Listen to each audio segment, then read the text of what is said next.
Tany Toamasina dia nisy vehivavy saika hamono tena ka nitsilitsilay no sady nidongy tsy nety niala teo amin'ny arabe. Anoloan'ny hôtel de police any amin'ny bazary kely Toamasina moa ity vehivavy hitantsika amin'ny sary ity. Ninasy no anarany ary mipetraka any Tsarahonenana Toamasina faharoa izy. Raha ny nambarany moa dia mipetraka any Tsarahonenana Toamasina de izy koa holazaintsika ato anatin'ny ity video moa izany zavatra izany, ry tompoko vavy sy tompoko lahy sy ny vaovao hafa misongadina ao a Madagasikara. Fa mialohany hilazantsika ireo rehetra izay ho tanisaina dia azadino aloha ny miabony ny sainantsika ary azadino ihany koa ny manao j'aime ny video noho ny farany dia apetrahany ny commentaire raha ohatra ka misy sosikevitra izay tianao aroso. Zay ary no ela andeha ary idirantsika izany fanaovana abonnement izany mialohany hirisoantsika amin'ny tena fitantarana ny zava-misy.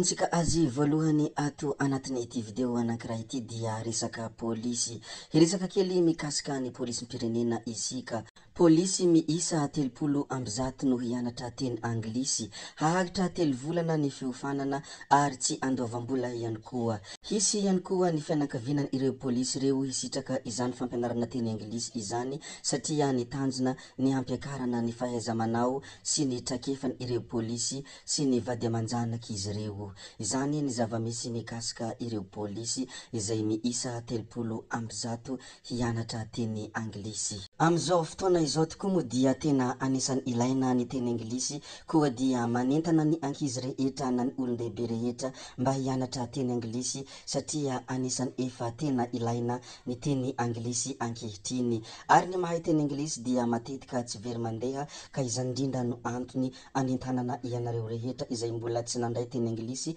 mba hianatra teny anglisy satria izay mahasoa no tokony katsahana ary izay mahatsara no tokony imatimatesana. Ny holazaintsika faharoa dia mikasika ny toy ny resaka seranam-piaramanidina Ivato hiato amin'ny asany avy hatrany aloha ireo tompon'andraikitra roa voatonona anarana foana amin'ny resaka kolikoly ao amin'ny seranam-piaramanidina Ivato mandra-pahavita ny fanadihadiana.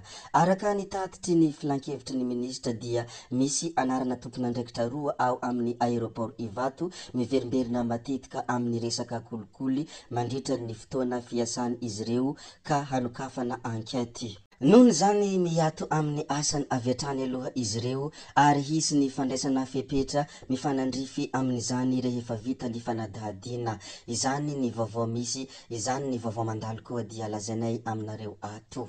Rehefa voalaza ary mikasika izay seranam-piaramanidina Ivato izay ndeha isika hiresaka kely ny mikasika any Herzou Razafimaleo. 40 taona lasa izay no nahalasany Herzou Razafimaleo ny Jolay 8 sy 2000. Kepoka ny maro nandreny vaovao fa lasa aloha loatra izy. Soa nefa fa namela zavatsoa ara-politiky sy toe-karena marobe teto amin'ny firenena. Raha tsy teny afa-tsy lay etiky politiky namoriany antoko lider Fanilo Lotarihiny ary ny mpisehitra politiky rehetra mba hanana fahaiza mitondra tena sy fahamatorana. Tsara ny mampiatsiahy fa nivoiziny Herzou Razafimaleo io resaka io ary nampihariny. Rehefa tsy nitovy hevitra intsony tamin'ny filôzafy Albert ny lider Fanilo dia tsy nisalasala nametra-pialana tao amin'ny gouvernemanta i Andriamatoa Herzou Razafimaleo. Tsy pitranga izany tamin'ny fotoanandro ary nefa dia tena nataony izany. Ankehitriny dia toa mipatitaka be ihany ny lider Fanilo. Samy nanana ny lalana politika ny ireo mpitarika sy ny mpikambana. Mifanipaka mihitsy aza na ny mpitarika na ny mpikambana tsotra tao amin'ny lider Fanilo anefa dia nanana ny nahizy azy avokoa. Fa sarotra tamin'ny malagasy anefa ny nandray ny foto-kevitry ny Herzou Razafimaleo hanikana intelo aza izy no nirotsaka ho fidina ho filoham-pirenena dia 500 isanjato ny vato ambony indrindra azony ny tamin'ny 3,700 nankaiza ny zaza navele ho ifanontaniana izay napetraka. To very momoka ny foto-kevitra ilay Herzou Razafimaleo.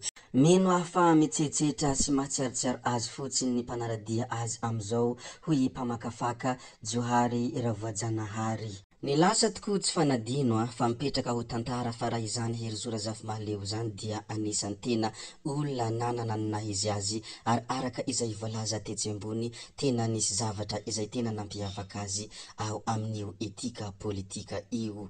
Fampitsahivana fotsiny iny sy filazana ireo lazainy izay mpamakafaka politika fa ndeha isika hilaza zavatra hafa indray.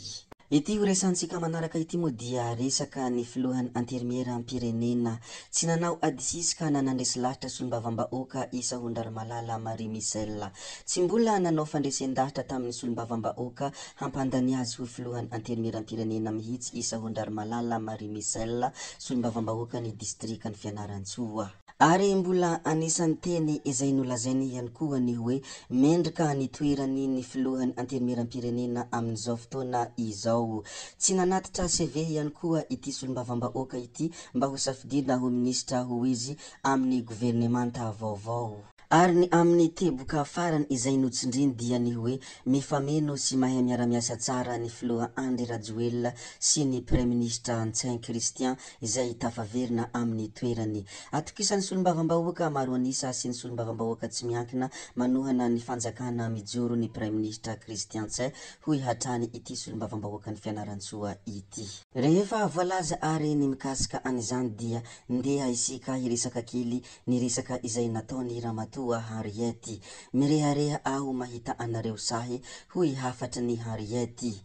Tena mirehareha aho amin'ireo vehivavy malagasy sahy manapa-kevitra mitondra ny anjara birikiny amin'ny fiainam-bahoaka. Ary mirehareha ahy mahita ireo vehivavy sahy mirotsaka antsehatra tsy manana dia kely akory aza momba izay hoe inona no holazain'olona.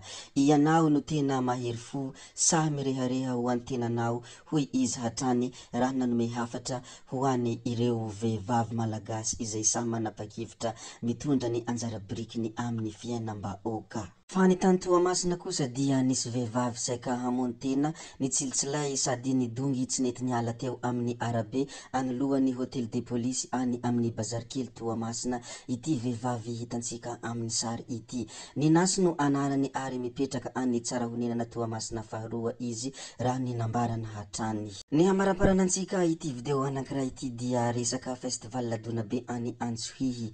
Efa natomboka tamin'ny famorana foibe ny zoma 20 Jolay 2024 teo nihetsika fanombohana ny festival Donabe ao Antsohihy renivohitra ny faritra Sofia. Hisy ny diabe mamakivaky tanàna ny androany 5 Jolay 2024 amin'ny 2 ora tolakandro ary hitohizana amin'ny kabary fantimbiasan' ireo manampahefana ao amin'ny faritra sy ireo vahiny nasaina ho fanokafana ofisialy ny festival Donabe 2e édition ao amin'ny terrain travaux Antsohihy mo izany. Manomboka amin'ny 7 ora alina ny halim-pandihizana fanokafana sady finaly misy Donabe ao amin'ny tragnom-pokon'olona Antsohihy izay mahazo voalohany no solon-tena hiala sasatra any amin'ny nosy Maorisy sady mahazo fanomezana maro. Hisesisesy arak'izany ny fandaharam-potoana aoriany izay nihetsika miaraka amin'ireo mpanakanto maro nasaina hanafana ny lanonana. Tsara ihany koa ny manamarika fa matotra ny fanomanana ary efa narindra mba tsy hisiany olana. Mpitandro filaminana mitambatra no hitandro ny filaminana mandritra io hetsika io. Ampy ny trano fandraisam-bahiny ho an'ireo avy lavitra hoy ny fanazavany ny tompon'andraikitra. Zay koa ny namarana ny video antsika ry tompoko vavy sy tompoko lahy koa dia ankasitrana eram-po eran-tsaina ianareo navita niharitra ny hen'ny video hatramin'ny farany ary mbola manentana anareo ny mbola hanaraka ny video manaraka. Zay fa tsy ataonay lava ny resaka hametrabeloma izahay ody izahay sao dia fa ianareo kosa mazotoa amin'ny zavatra rehetra izay atao veloma vetivety fa tsy hoe veloma mandrakizay amin'ny manaraka indray no manao ny misimisy. Veloma tompoko lahy, veloma tompoko vavy. Bye bye.